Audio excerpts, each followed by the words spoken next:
All right, let's dive deep. I mean, really deep. We're going to journey to what is, without a doubt, the last true frontier on our own planet. We're talking about the crushing, alien darkness of the deep ocean. You know, it's a world that's honestly more mysterious to us than the surface of Mars. I mean, this place is so extreme, you'd think life would be impossible. So that brings us to the big question, the one that kicks this whole thing off. What in the world lives where the pressure is strong enough to crush a tank or even a military submarine like it was a soda can? It really all comes down to this one number, 1,000. In the deepest parts of the ocean, say the Mariana Trench, the pressure is over 1,000 times greater than what you and I are feeling right now. Seriously, that's not a typo, 1,000 times. Just let that sink in for a second. So to really get what these creatures are dealing with, we have to try and wrap our heads around that crushing weight. What does it actually feel like to live under 1,000 atmospheres of pressure? How do you even begin to imagine that? Okay, let's try an analogy. Picture the weight of a jumbo jet, a big one like a 747. Now imagine that plane is sitting on your shoulders. And then stack 49 more on top of it. That's the kind of force we're talking about here. It's absolutely mind-boggling. And this really puts it into perspective, right? On the surface, we've got sunlight, animals we recognize, and one comfy atmosphere of pressure. But down in the abyss, it's the complete opposite. Total, pitch-black darkness. Creatures that look like they were dreamed up for a sci-fi movie. And of course, that bone-crushing pressure. It's literally another world on our own planet. So the organisms that actually call this place home, they have a special name. They're called piezo-philes. It comes from the Greek for pressure-loving. And that's the key right there. These aren't just pressure tolerators, they're pressure lovers. For them, this insane pressure isn't just something to survive, it's something they absolutely need to live. So the big question is, how on earth do they do it? Well, let's open up the survival playbook, because this is where things get really, really cool. This is how life finds a way, even in a place that seems totally impossible. Okay, so if you want to make it in the deep, you've got to solve 4 massive problems. You've got the crushing pressure, of course. Then there's the absolute darkness. No sunlight has ever touched these depths. It's also near freezing cold. And on top of all that, there's basically no food. It's a quadruple whammy of challenges.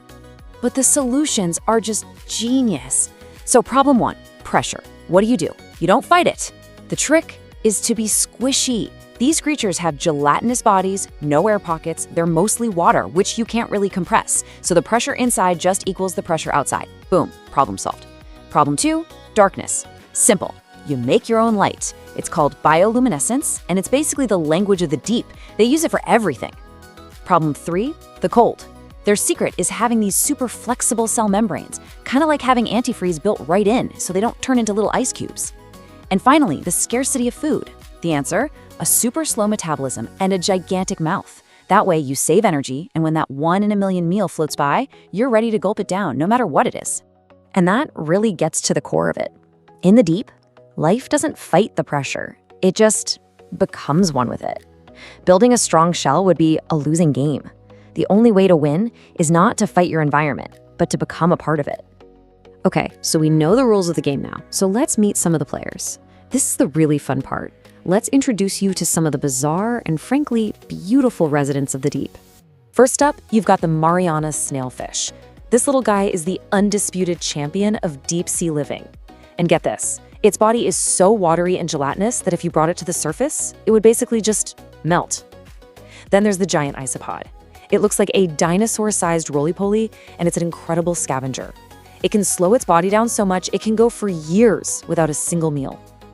And you have to hear about the vampire squid. It's not a vampire, it's not really a squid, and instead of ink, it shoots out a cloud of glowing goo to get away from predators. How cool is that? Let's just stick with that snailfish for a second. 8,000 meters. That is nearly 5 miles straight down. That's almost as deep as Mount Everest is tall. It is the deepest living fish we have ever found, and it's pushing the absolute limits of what we thought was possible for a creature with a backbone.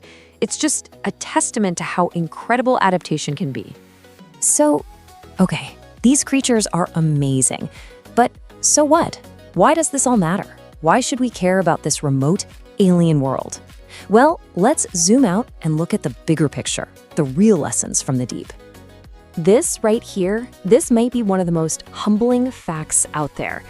We have better, more detailed maps of the surface of Mars and the Moon than we do of our own planet's ocean floor. It's just staggering. 95% of our own oceans remain completely unexplored. We've never seen them.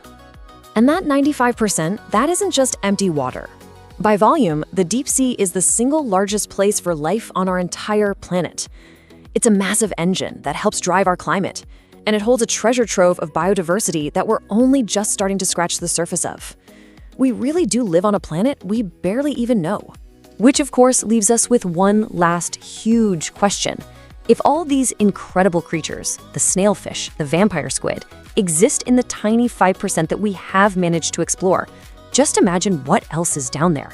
What other secrets, what other amazing forms of life are just waiting to be discovered in the dark, under the weight of worlds?